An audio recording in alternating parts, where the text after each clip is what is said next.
Padres and Dodgers played 3 games that felt like October baseball in mid-April. We take a look at all the key talking points from the series. I'm AJ Cassavell, and this is your Padres Beat Report. The Padres and Dodgers spent the offseason trying to one-up each other, and they finally took that battle to the field this weekend with a 3-game series at Petco Park. The Dodgers won the first 2 of those games, a 12-inning thriller on Friday night, Mookie Betts' game-saving catch on Saturday. The Padres rallied on Sunday after a 2-0 deficit. Eric Hosmer, the game-tying hit in the 7th and the go-ahead hit in the 8th. But really, all 3 games were decided by the thinnest of margins, and I think that's what we expect from these 2 National League West heavyweights. Now, they'll play 4 more games next weekend. The Padres didn't deliver the statement they wanted to deliver this week. They wanted to come out on the front foot, but they delivered a different kind of statement, that after losing those first 2 games, they were there to punch back, that the division won't be the Dodgers so easily, and that they have every intention of being right there with them throughout the summer.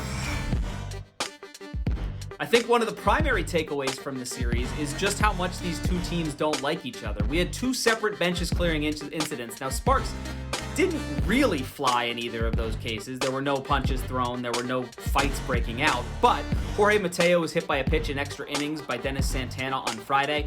The bench is cleared. Clayton Kershaw took exception with Jurickson Profar for claiming a catcher's interference call on Saturday, and I think that just kind of shows the nature of what this rivalry is. Something so simple as a catcher's interference can ignite those kind of tensions. The 2 teams clearly don't like each other. Publicly, they won't say as much, but behind closed doors, I can assure you, they really, really want to beat each other. And you know what? It brings out the best in both of them, because we saw some really tense, really high stakes, really high quality baseball this weekend.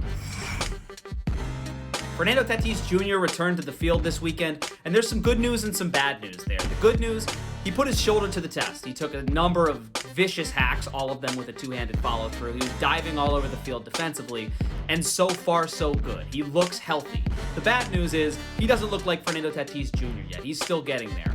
He hit a home run on Friday night, but that was his only hit of the series, and he committed a pair of pretty crucial errors on Friday. Credit to Tatis, who spoke with media on Saturday for the first time since before the injury. He said he took full responsibility for those errors and for that defense, and said it's something he's got to clean up. He knows it. The Padres know it. Given his talents, I don't expect it will be too difficult for him to do. And lastly, if you're concerned about the Padres offense, I think that's fair. It's been up and down so far, but the Padres pitching staff has been nothing short of fantastic. The 3 starting pitchers they acquired via trade, Joe Musgrove, Blake Snell, and Yu Darvish, have combined to post a 2.28 ERA. The Padres pitching staff ERA of 2.44 is the best in the National League, and it's not even close. On top of that, I think some people thought the bullpen was one of the biggest question marks entering the year. Well, Mark Melancon and Keone Kela, 2 offseason acquisitions, have been excellent, and they locked it down on Sunday in a victory over the Dodgers. And so this pitching staff, I don't know if they can keep up the just flat-out remarkable start that they're off to right now, but if you told me at the end of the season that it's still the best pitching staff in baseball, that should surprise absolutely no one. I'm AJ Cassavell. For all your baseball news, visit MLB.com and watch MLB Network.